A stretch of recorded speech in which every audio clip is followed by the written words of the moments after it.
Hello student, आप सब कैसे हैं। हमें उम्मीद है कि आप लोग ठीक हैं, स्वस्थ हैं और मस्त हैं। आप सभी स्टूडेंट को प्रिंस प्रजापति ऑनलाइन स्टडी में स्वागत है।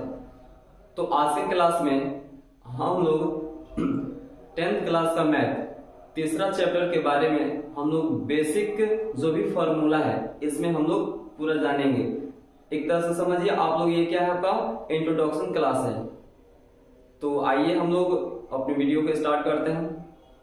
तो तीसरा चैप्टर का नाम है आपका दो चर वाले रैखिक समीकरण का युग्म। यहाँ पे कह रहा है, इसका व्यापक रूप हम लोग जानेंगे। तो दो चरों वाले रैखिक समीकरण का युग्म के व्यापक रूप। तो व्यापक रूप क्या होता है? a1x plus b1y plus c1 बराबर में क्या होना चाहिए? 0। उसके बाद से कर यहाँ पे a2x plus b2y plus c2 बराबर में 0।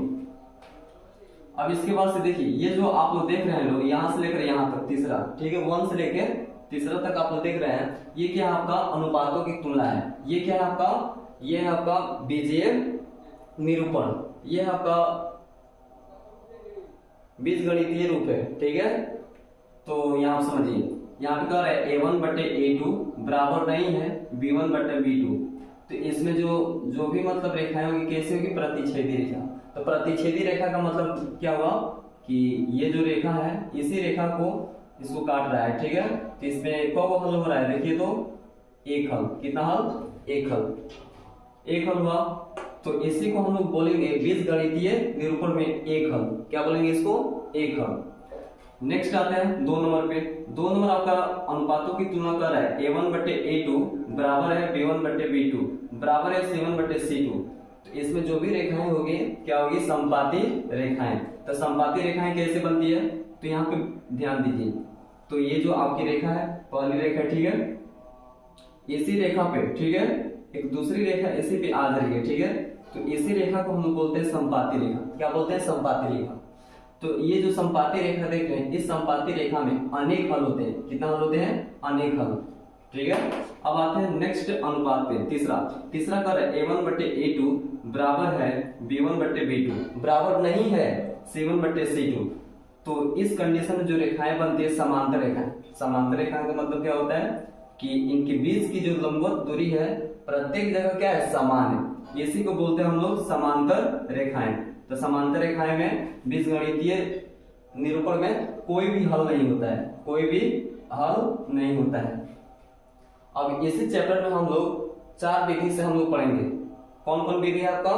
पहला विधि ये कह रहा है ग्राफीय विधि, और दूसरा कर रहा है आपका प्रतिस्थापन विधि, तीसरा कर रहा है आपका विलोपन विधि, और चौथा जो है आपका वज्र गुणन विधि।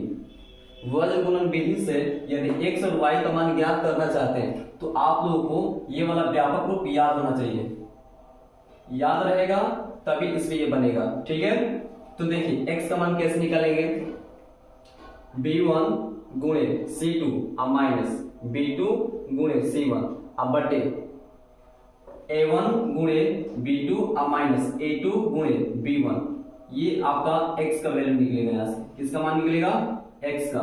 यहाँ से आप लोग x का मान ज्ञात कर सकते हैं।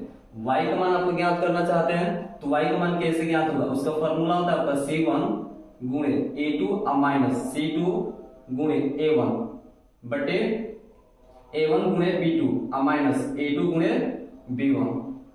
तो यदि ये फॉर्मूला याद है तो यहाँ से आप लोग y का मान ज्ञात कर सकते हैं। वज्र गुणन विधि में ये आपका फॉर्मूला होता है, ठीक है। तो इसको याद करना पड़ेगा। यदि ये वीडियो अच्छा लगा हो तो अपने दोस्तों के पास शेयर करें और सब्सक्राइब करें और कमेंट भी करिएगा लोग। Thank you.